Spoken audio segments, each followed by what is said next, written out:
Hi, it's Joanna Oakey here and welcome back to the Deal Room podcast, a podcast brought to you by our commercial legal practice, Aspect Legal. Now, joining us for today's episode is Kev Ryan of United, who is an accountant turned entrepreneur and who is now in the business of helping accounting practices grow through mergers and acquisitions.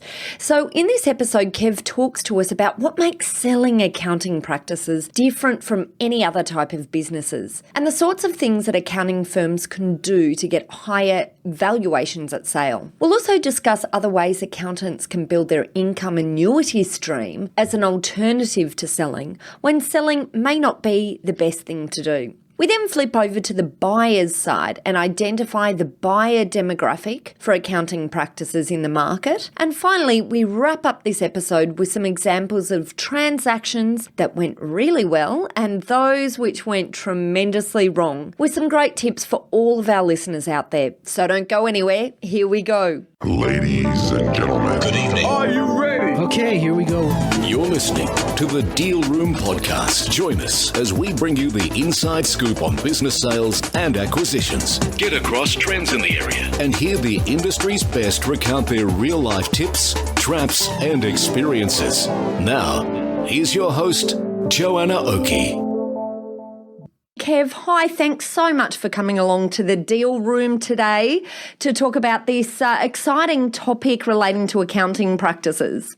Nice to be here. Thanks for having me. Great. Okay, my absolute pleasure. So today's topic is all about buying, selling and merging accounting practices. So maybe you can start it off a bit with your background. Why is it that you're, I guess, qualified to talk about this topic with accounting practices? Yeah, sure. In the mid-90s, I started in the tax profession as a tax lackey, tax man by trade, if you like. And in the late 90s, got involved in what is referred to in the industry as fee funding.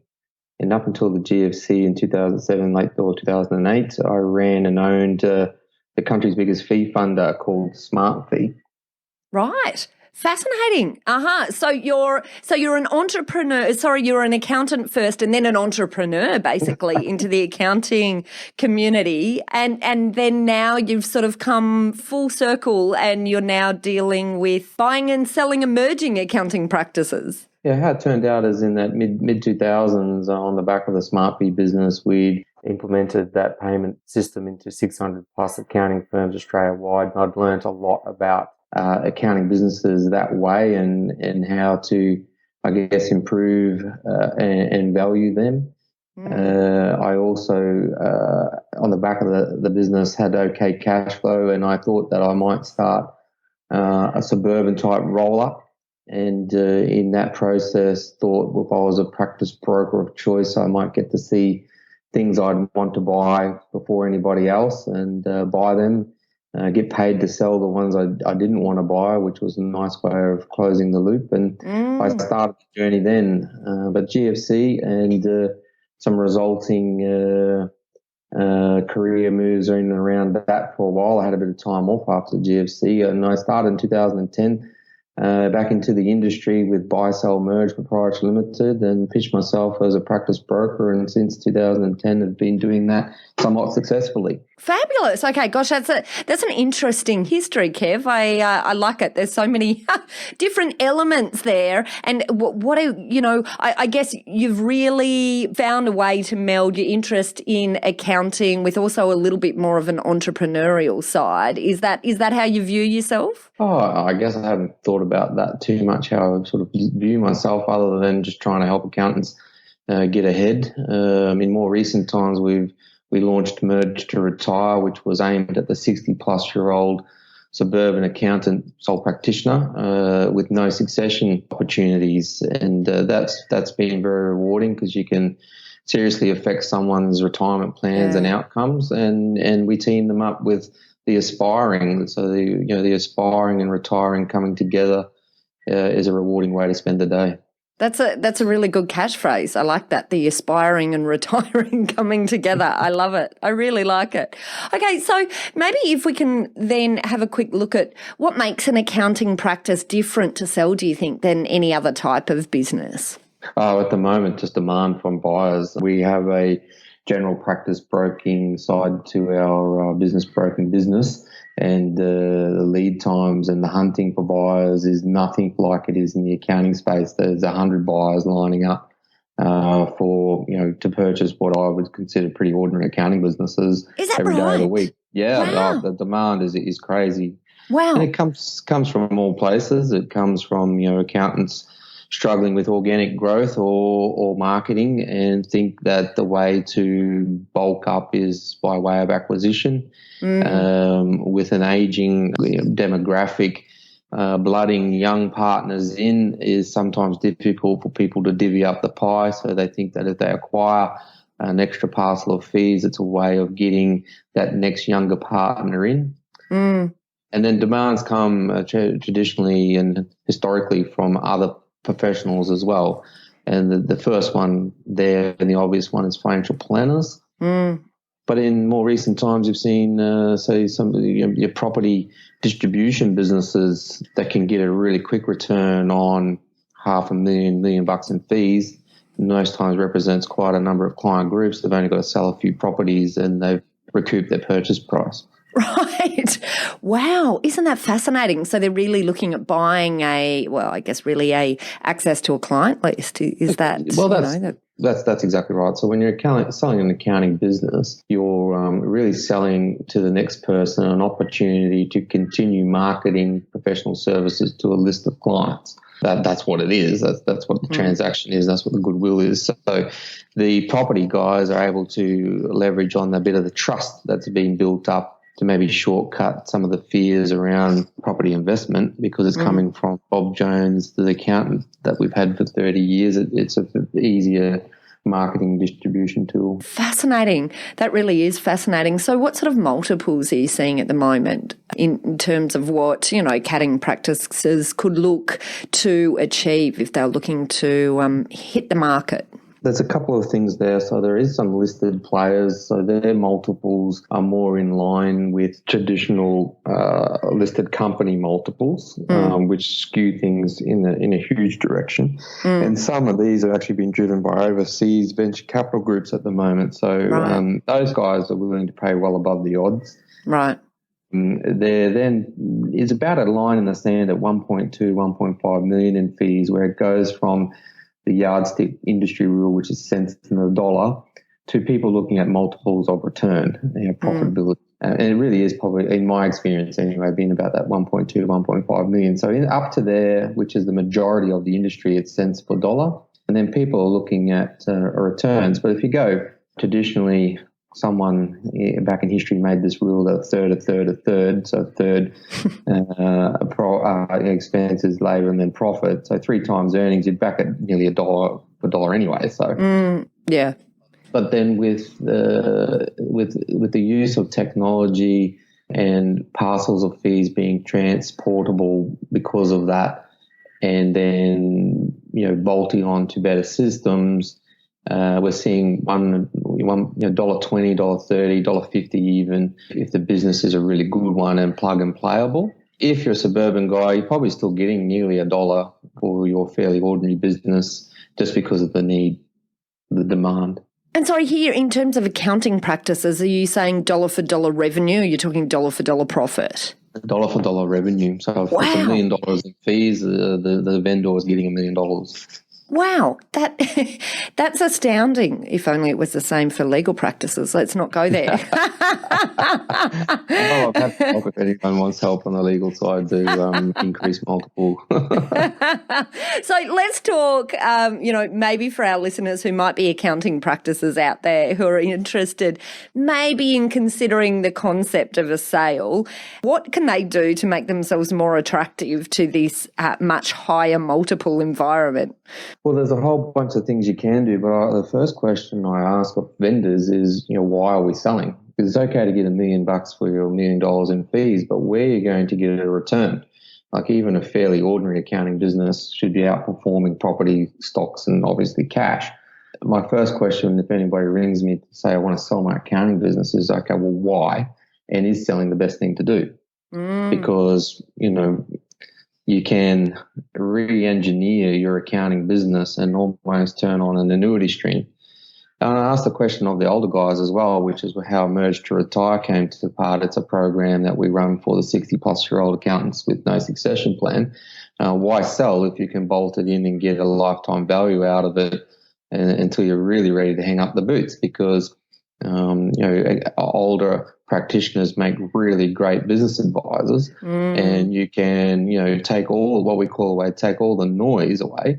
And go to 2 or 3 days of quality, meaningful work a week, and you can do that till you're 70. And what does this look like? What are ways for them to, as you say, build their annuity income stream into the future? How do you recommend building in the way for accountants to take most advantage of that concept? You either give your own patch a refreshed coat of paint and install the new kitchen yourself, or you partner with somebody that's either well advanced in that process. So again, merging the aspiring and the retiring together is our answer to that. It's a lot easier to let someone with the energy. If you don't have it, I know some outstanding 60-plus-year-old accountants with cracking accounting firms, but they're in the minority. So I always suggest find someone with the youth and enthusiasm and maybe across the technology a little better to come and, integrate the older guys' client base in so that it becomes more profitable day one, and then is sustainable over a long period of time, move from compliance work to advisory work, and both parties should be pretty happy, and you'll find the clients are happier because they're finally getting some service which traditionally they might have been missing out on because it's all been too hard for old Bob. You make it sound so easy, Kev. Is it really that easy? It could go tremendously wrong. And I've seen it, and we're currently working with one of our clients who's on the acquiring side, deal with a 65-year-old supposedly retiring client that pulled out of the contract the very next day. They signed it one day, one afternoon, and by 9 o'clock the next morning, the older gentleman had reneged. Wow. So, there was tens of thousands of dollars worth of professional fees and time and energy in the courting and then producing the contract that's signed, and then the next day the guy doesn't show up because he's had a panic attack. It can go spectacularly wrong, which is why planning and taking the time to ensure what's effectively a marriage, both parties are keen to jump into bed. That's interesting. I've actually never seen in all of my years doing this sort of work, I've never actually had that exact sort of scenario where someone signed a contract and the next morning, that's it, they're trying to pull it. But I've certainly seen many, many instances of buyers feeling a bit of that emotional tug, either as they near that point of signing the contract or indeed, once the business has passed over, because, it can be a very emotional process taking something that effectively has been like your baby for many years and then, dealing with your own, I guess, individual transition issues. But I guess that's why people are looking to build their business, in this case, an accounting practice for sale.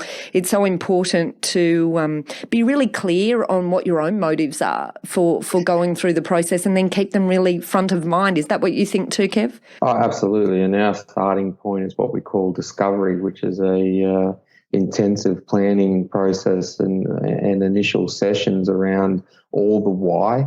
What are you going to do? How are you going to do it in transition? And then if you actually fully retire, there's a huge psychological piece that became very clear to me probably 4 or 5 years ago with these older professionals, because their identity, their individual personal identity has been tied to this small parcel of clients for such a long period of time. They do the deal on Friday, they wake up Monday, put their slippers on, and they go, well, who am I now? I used to be Bob the accountant, and now I'm Bob the retiree.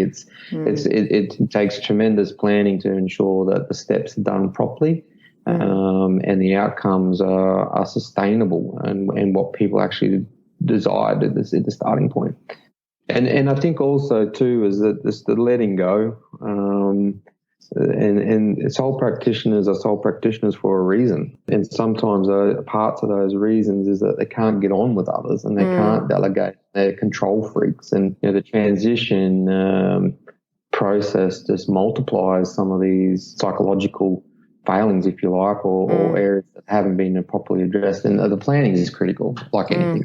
Yeah, I must say I was actually thinking that as you were talking about this alternative to selling being, bringing on some new youthful energy. But of course, one of the issues in holding on to the business, sometimes you might have a real juxtaposition between the positions and the drives and the motivations between people who are effectively business partners now. So I guess there's a lot to manage. And so in our Merge to Retire program, we address these things and agreed periods and outcomes with both parties. So we might say that there's a 2-year transition and things have to happen. If not us personally, we team the clients up with a mediator, a professional peer-to-peer type relationship where at trigger points might be 3 months, 6 months, 12 months, 18 months, 24 months.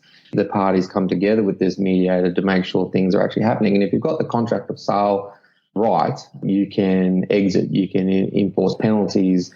If you bring Bob in as a tuck-in for his retirement planning and he doesn't play ball, well, he can be penalised and exited.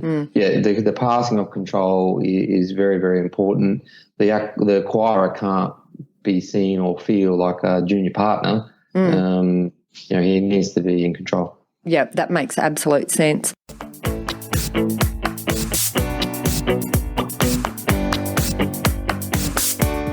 Let's take a short break. When we get back, we flip over the discussion to the buyer's side of the transaction. Kev talks about the acquirer demographic for accounting practices in the market and the sorts of things buyers ought to look out for. We then go through some examples of deals which went really well and those that went horribly wrong.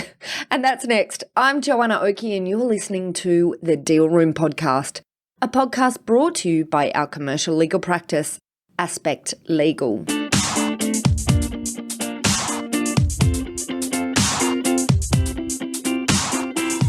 Aspect Legal has a number of great services that help businesses prepare for a sale or acquisition, to help them prepare in advance and to get transaction ready. We've also got a range of services to help guide businesses through the sale and acquisitions process. We work with clients both big and small and have different types of services depending on size and complexity. We provide a free consultation to discuss your proposed sale or acquisition. So see our show notes on how to book a time to speak with us or head over to our website at aspectlegal.com.au.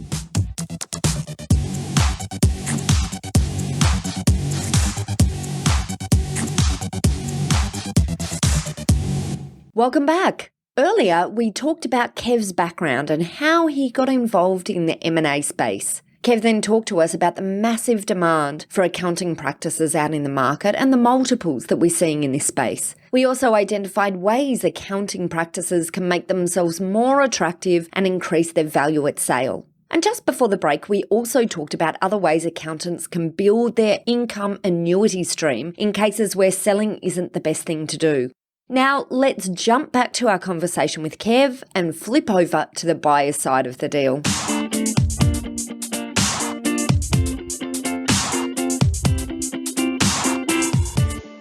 We've talked a bit, I guess, about the side from the seller's side. What about the buyer's side? What are things that acquirers should be looking out for if they're thinking of getting into, let's say, and we've discussed that there's different types of acquirers here, but let's take your example of the young gun here. What characterises them? I guess someone that has a bit of experience under their belt but now wants to be part of the ownership. Is that what that type of acquirer usually looks like? Not necessarily. They're definitely part of the acquiring demographic. Someone that's jumped ship and can see the value in some infrastructure and a client base.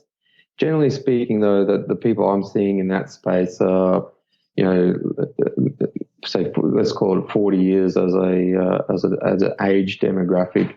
that have been in second tier, might be travelling an hour each way to the office to work for a boss they don't really like. There's no equity opportunity there ever, and if you did, you'd have to remortgage your house twice to actually buy in, and you're still going to be a junior partner. Why would you do that? And so those people, I think, are really disillusioned, and they can step out of those city firms and buy someone in the suburbs and be able to pick their kids up from school. So I think the older sort of, the 40 to 50-year-olds might be doing that, but the 25-year-olds, it's never been easy for them to start an accounting business. You get your tax agent number, you're away, and you can service probably double in terms of what you're earning as an employee pretty quickly from working 3 days a week at a cafe in your thongs. So those types of guys are not really acquiring because they don't see the value in it. I'd probably argue that there's a mix for them and an opportunity for them if they sought the right aging, retiring partner. Your typical buyer is a lateral merge, so like for like, or a bigger firm looking for tuck in to bulk up. The starting point we always do with them is the why. Again, why are you looking to acquire? What are the alternatives of investing money back into the firm for other things? And most importantly, my first question to you is, do you already have a tremendously well-performing accounting business? Because if you don't, what's the point of adding top-line revenue to something that's not firing? That's a really good point. And so what if someone comes to you with that sort of scenario, what do you do then? I mean, are there ways that you're able to help them, or is it send them off to practice building type work? Well, some people can't be helped.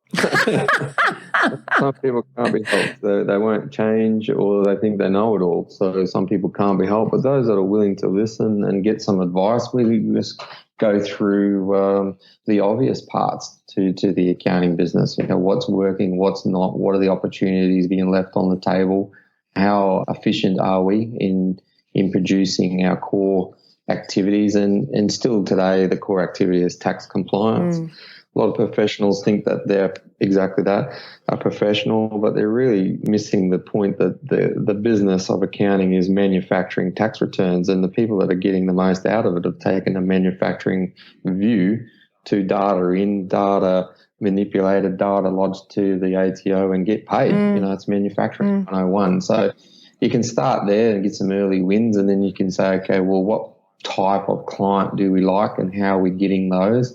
Who's qualified to do some other stuff? Have we asked the clients what they want from us? There's a tremendous amount you can do with a fairly stable and existing accounting business, especially over $1 million revenue, before you even need to go on a purchase.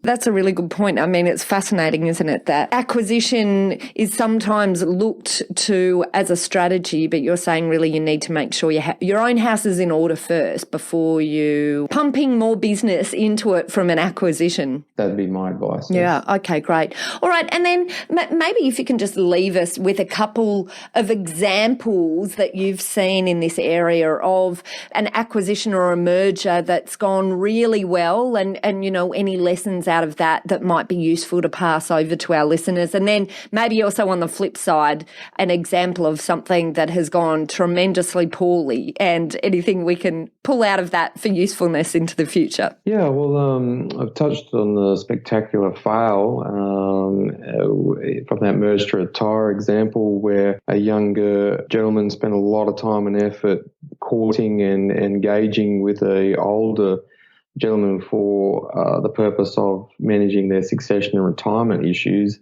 and 6 months later signed a contract, and the very next day the older gentleman reneged. So that's when it can go tremendously wrong. When it goes right, though, it's really 1 + 1 = 3 or possibly 4. And I had the pleasure of being involved with a transaction in Brisbane, 2-partner firm rolled into a much bigger firm. And 12 months later, everybody is super happy because those guys were already successful. The 2-partner firm, really great guys, good team, very profitable and doing some interesting things. But the clout came from when you can check your ego at the door and get on a bigger bus. The going from 1 to partners is sometimes a hard leap for someone. But if you get it right, taking $2.5 million turnover to 3 or 4 million is a lot easier. Because there is an IT person, there is a HR person, there is a marketing person, there's a CFO. The noise is taken away from the individual partner so they can go out and do what they want to do, which is grow their business and their teams. So if you're not hitting at least the 3 in merging, why bother? And when you're acquiring, it's spend the time, which nobody seems to do because of the hot market. People are doing acquisitions with almost no due diligence. Wow. But I'd suggest get your house in order so that you have the luxury of not rushing into something. Court your vendor over an extended period of time. Make sure you've got a good contract over 12 months, 24 months, and integration is well thought through before any money is exchanged. They are fabulous tips, Kev, and I just want to thank you so much for coming on the show today. Now, you've got a bit of a seminar coming up where you talk about these sorts of issues. Is that something that you're happy to talk about today if people are interested? Yeah, for sure. So in October, we're going to invite 100 of the country's best accountants at our little mini conference. It's a one-day intensive called Aspiring or Retiring. It's focusing on the future advisor and what that looks like for everybody, regardless of where they're at in their career.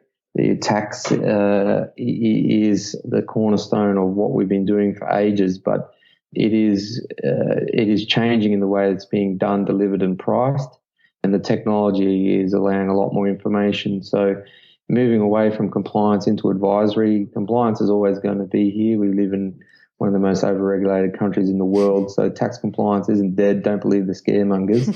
But what you do with the clients going forward and the demands they'll put on you is changing. And so we're going to spend a day with 100 great accountants in Noosa on the beautiful Sunshine Coast to talk about those things, and it's an open forum. It's going to be great. Awesome. Wonderful. Well, look, thank you so much, Kev, for all of your time. In our show notes, we'll also link through to you so that if any of our listeners, accountants or otherwise, are interested in chatting to you, they can get straight in contact. And what website can they find you at, Kev, if they're keen to check it out now and not go through the show notes? Yeah, the simplest one is just kevryan.com.au. Find me there and link through to our various divisions. But that's probably the easiest one. Excellent, wonderful. Well, you're clearly a bit of a cool, relaxed dude there, Kev. This has been good, a great chat, and we'll put all of this information in our show notes. So thanks a lot, Kev. Appreciate the opportunity. Thanks for having me. Great, thanks. That wraps up our episode now with Kev Ryan of United. As a quick recap, in this episode we talked about the massive demand for accounting practices out in the market, and we identified the diverse buyer demographic in this space, which is really coming from all sorts of places. We also talked about the valuation multiples of a dollar for dollar revenue. And Kev then drilled into the importance of knowing your why before considering a sale. Why you're selling, and is selling the best thing to do? Which I felt was a very interesting question for anyone who was pondering a sale. Then after the break, we flipped over to the buyer's side of the transaction and looked into the typical buyer demographic in this space, and then ran through examples of transactions that went really well and those on the flip side that didn't. Now, if you're interested to hear more about this area and to hear more insights from Kev, then check out our show notes at www.thedealroompodcast.com, where you'll find links to get in touch with Kev Ryan directly and learn more about the mini conference that they're hosting in October. As Kev mentioned earlier, the mini conference tackles the changes in the accounting practice, where we're seeing a movement from tax compliance into more of an advisory role. Right, well, I hope you enjoyed what you heard today. If you did, please subscribe now to the Deal Room podcast on your favourite podcast player. And if you're already a subscriber, then perhaps please consider leaving an honest review on iTunes to help us reach more people. Well, look, thanks again for listening in. This has been Joanna Oakey and the Deal Room, a podcast brought to you by our commercial legal practice, Aspect Legal. See you next time. Ladies and gentlemen. That will conclude this evening's entertainment. Thanks for listening to the Deal Room Podcast. To find out more about this episode and other episodes in the series, check out the show notes or head over to our website at thedealroompodcast.com.au.